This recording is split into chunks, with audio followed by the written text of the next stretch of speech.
અરે વાહ ફ્રેન્ડ્સ, ખરેખર આજે તો ખાવાની મોજ પડી ગઈ અને સાથે સાથે આ રેસીપી ખાવા માટે પડી થઈ ગઈ. ચાલો આનું ટેક્સચર બતાવું. અરે વાહ ફ્રેન્ડ્સ, ખરેખર જો એકવાર તમે આ રેસીપી બનાવશો અને સાથે સાથે સરસ મજાની ટામેટાની ચટપટી ચટણી બનાવશો તો મારી 100% ગેરંટી છે ઘરના બધા જ સભ્યો તમારા વખાણ કરતા નહીં થાકે. ચાલો જોઈ લઈએ આજની સરસ મજાની એક નવી જ રેસીપી. 2 ચમચી તેલમાં તૈયાર થતી સરસ મજાની સોફ્ટ રેસીપી. આ માટે 1.5 ગ્લાસ જેટલું મેં પાણી લીધું છે અને 2 બટાકા લીધા, જેના ઉપરની જે છાલ હતી મેં દૂર કરી દીધી. બહુ ઝીણી કે બહુ જ મોટી જાળીનો તમારે ઉપયોગ નથી કરવાનો. બને ત્યાં સુધી આ રીતે મીડિયમ જાળીનો ઉપયોગ કરી અને સરસ મજાનું બટાકું આપણે છીણી લઈશું. બહુ જ ઓછા તેલમાં અને ફટાફટ ફક્ત ને ફક્ત 4 થી 5 મિનિટમાં તૈયાર થઈ જશે. તો બસ બંને બટાકા મેં છીણી લીધા છે. પાણીની મદદથી સારી રીતે એકવાર આને વોશ કરી લઈશું. 2 થી 3 વાર પાણીની મદદથી વોશ કરવાની બિલકુલ પણ જરૂરિયાત નથી.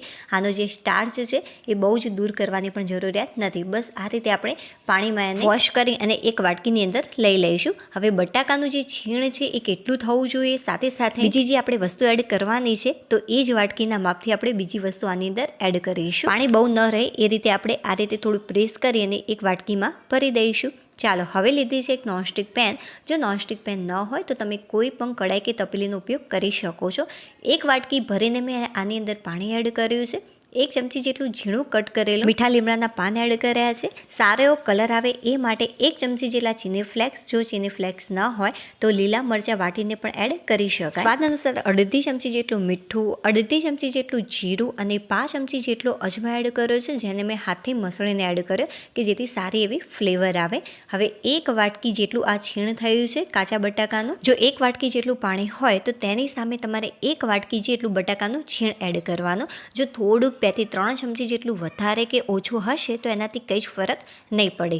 શરૂઆતમાં જે ગેસની ફ્લેમ છે એકદમ ધીમી રાખવાની. બધા જ મસાલા અને બટાકાનું છીણ એડ કર્યા બાદ જે ગેસની ફ્લેમ છે આપણે મીડિયમ કરી દઈશું. બહુ ફાસ્ટ પણ નહીં અને બહુ ધીમી પણ નહીં. થોડોક ઉભરો આવે, સારી રીતે આ પાણી ગરમ થઈ જાય, બસ ત્યાં જ સુધી તમારે આને રાખવાનું છે. બહુ જ વધારે ગરમ કરવાની કે કૂક કરવાની જરૂરિયાત નથી બટાકાને, કેમ કે બટાકું છીણેલું છે એટલા માટે ઝડપથી કૂક થઈ જશે. અને હજુ પણ આપણે આને કૂક કરવાનું છે. કઈ રીતે એ હું તમને લાસ્ટમાં બતાવીશ. છતાં પણ 4 થી 5 મિનિટમાં જ તૈયાર થશે. હવે આની અંદર 1/2 વાટકી જેટલી મેં સોજી એડ કરી છે. જ્યારે પણ તમે સોજી એડ કરો છો ત્યારે જે ગેસની ફ્લેમ છે તમારે ધીમી કરી દેવાની અને ધીમા તાપે આ રીતે આને મિક્સ કરી લઈશું. સારી રીતે મિક્સ થઈ જાય ત્યારબાદ તમારે થોડી ગેસની જે ફ્લેમ છે મીડિયમ કરી દેવાની. સારી રીતે સોજી મિક્સ થઈ ગઈ છે. હવે જે ગેસની ફ્લેમ છે આપણે થોડીક ફાસ્ટ કરી દઈશું કે જેથી આ ઝડપથી કૂક થઈ જાય. તો ફક્ત ને ફક્ત 1 મિનિટની અંદર સરસ મજાની જે સોજી છે એ ઘટ થઈ જશે. જો ના થાય, કદાચ પાણીનું પ્રમાણ થોડુંક વધારે પડી ગયું હશે તો આને કૂક થતાં 1.5 થી 2 મિનિટ જેટલો પણ સમય લાગી શકે છે. જો સોજી થોડીક વધારે એડ થઈ ગઈ હશે તો 1 મિનિટ જેટલો પણ સમય નહીં લાગે. સરસ મજાની આ ઘટ થઈ ગઈ છે. ચાલો, જે ગેસની ફ્લેમ છે આપણે બંધ કરી દઈશું અને આ ટાઈપનું સોફ્ટ રાખવાનું. જ્યારે આ થોડુંક ઠંડુ પડશે ત્યારે થોડુંક ઘટ થઈ જશે, બટ બહુ વધારે પડે તો સોફ્ટ નહીં રાખતા, નહીં તો રેસીપી સારી નહીં બને.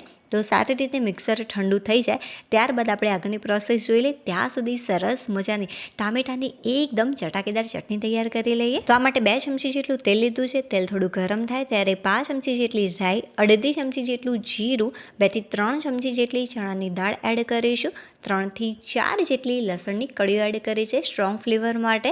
અને સારા પ્રમાણમાં મીઠા લીમડાના પાન એડ કર્યા છે. ચોક્કસ એડ કરજો, બહુ જ સરસ આની ફ્લેવર આવતી હોય છે. તો 10 થી 12 નંગ જેટલા મીઠા લીમડાના પાન એડ કર્યા છે. શરૂઆતથી લઈ અત્યાર સુધી જે ગેસની ફ્લેમ છે એકદમ ધીમી જ મેં રાખી. સારી રીતે મિક્સ કર્યા બાદ આની અંદર આપણે ઝીણી ચોપ કરેલી ડુંગળી એડ કરીશું. બહુ જ મોટા કટકા હશે તો પણ ચાલશે, એકદમ ઝીણી હશે તો પણ ચાલશે અને મીડિયમ હશે તો પણ ચાલશે. તો આની અંદર નાની 1/2 વાટકી જેટલી કટ કરેલી ડુંગળી એડ કરી છે. સારી રીતે એકવાર મિક્સ કરી લેવાનું. અત્યારે કૂક કરવાની બિલકુલ પણ જરૂરિયાત નથી. બસ આ રીતે મિક્સ કર્યા બાદ તરત જ મેં આની અંદર 1 વાટકી જેટલા ટામેટા એડ કર્યા છે કટ કરીને.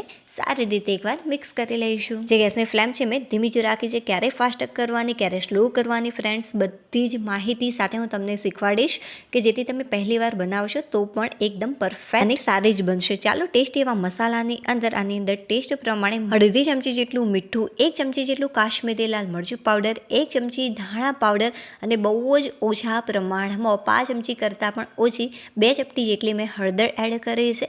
3 ચમચી જેટલો ગોળ એડ કરી સારી રીતે મિક્સ કરી લઈશું. ગોળ ચોક્કસથી એડ કરજો, આનાથી ચટણી બહુ ગળી નહીં બને, બટ હા એક સારો એવો ટેસ્ટ ચોક્કસથી આવશે, કેમ કે આપણે ટામેટા એડ કર્યા છે, જેને બેલેન્સ કરવા માટે ચોક્કસથી ગોળ એડ કરવો જરૂરી છે. સારી રીતે એકવાર મિક્સ કર્યા બાદ આની અંદર આપણે થોડુંક પાણી એડ કરીશું. તો આની અંદર મેં લગભગ પાવ વાટકી જેટલું પાણી એડ કર્યું છે. જો થોડુંક વધારે કે ઓછું હશે એનાથી કંઈ જ ફરક નહીં પડે, બટ હા બહુ જ વધારે પ્રમાણમાં એડ નહીં કરી દેતા. હવે બસ સારી રીતે એકવાર મિક્સ કરી અને ઢાંકી 2 મિનિટ માટે કૂક કરી લઈશું મીડિયમ ફ્લેમ ઉપર. ફ્રેન્ડ્સ, ચટણી બનાવતા બિલકુલ પણ મને ટાઈમ નથી લાગ્યો, બટ હું તમને પ્રોપર રીત સાથે સમજાવી રહી છું, એટલા માટે આટલો બધો ટાઈમ લાગી રહ્યો છે. જે ટામેટા છે એ સારી રીતે કૂક થઈ ગયા છે, એકદમ સોફ્ટ થઈ ગયા છે, ફક્ત અને ફક્ત 1 જ મિનિટની અંદર.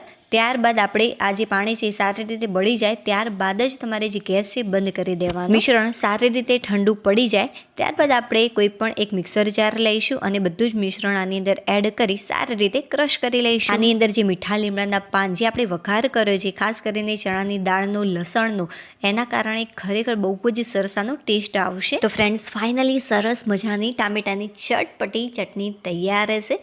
જો આનું ટેક્સચર બસ આ ટાઈપની થોડી કટ હશે તો ખાવાની વધારે મોજ પડી જશે. જો તમારે થોડીક સોફ્ટ જોઈતી હોય તો આની અંદર થોડુંક પાણી એડ કરી શકો છો, બટ આ રીતે રાખશો તો વધારે ટેસ્ટી લાગશે.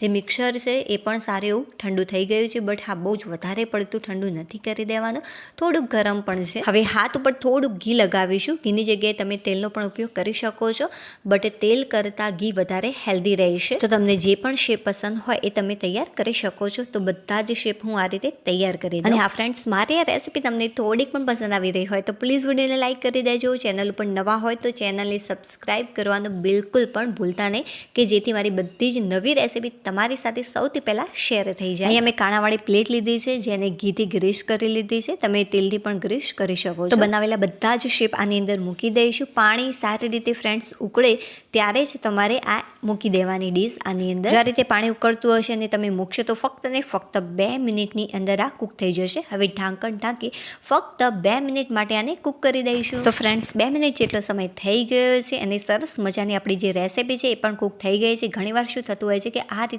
પાણી પડતું હોય છે, ઢોકળા હોય કે પછી કોઈ પણ આપણે બાફાની રેસીપી બનાવતા હોઈએ છીએ ત્યારે ઢાંકણ ખુલ્લું કરીને 1 મિનિટ માટે તમે કૂક પણ કરી શકો છો. તો એકદમ પાણી બધું જ દૂર થઈ જશે. ચાલો સરસ મજાનું વઘાર કરી લઈએ. તો આ માટે 2 ચમચી જેટલું તેલ લીધું છે. તેલ થોડું ગરમ થાય ત્યારે અડધી ચમચી જેટલી રાઈ અને અડધી ચમચી જેટલું જીરું એડ કરી જે શેપ આપણે તૈયાર કર્યા છે બધા જ આની અંદર ઉમેરી દઈશું. જો ફ્રેન્ડ્સ, આ રીતે મિક્સ કરવાથી બિલકુલ પણ શેપ નીચે ચીપકતા નથી. હવે ઉપરથી થોડી કોથમીર એડ કરીશું, 2 થી 3 ચમચી જેટલી, અને ફરીથી આને મિક્સ કરી લઈશું. વાહ ફ્રેન્ડ્સ, આને જોઈને ખરેખર મારા મોઢામાં તો પાણી આવી ગઈ. બહુ જ ટેસ્ટી ફ્રેન્ડ્સ આ રેસીપી બની છે. મેં તમને શરૂઆતમાં પણ ટેસ્ટ કરી, સાચી માહિતી આપી કે ખરેખર જે આ રેસીપી છે કેવી બની છે. મારા જે સાસુમાં છે એ તો ખુશ થઈ ગયા આ રેસીપી ખાઈને. ઉપરથી થોડોક લીંબુનો રસ એડ કરીશું, 1 થી 2 ચમચી જેટલો, અને સારી રીતે મિક્સ કરી લઈશું. આ રીતે લીંબુનો રસ એડ કરવાથી વધારે ટેસ્ટી લાગે છે. જે ગેસ છે મેં બંધ કરી દીધો છે. આપણી જે રેસીપી છે ફાઇનલી તૈયાર થઈ ગઈ છે. ચાલો હવે આપણે ફરીથી મળીશું એક નવી રેસીપી સાથે. ત્યાં સુધી બાય.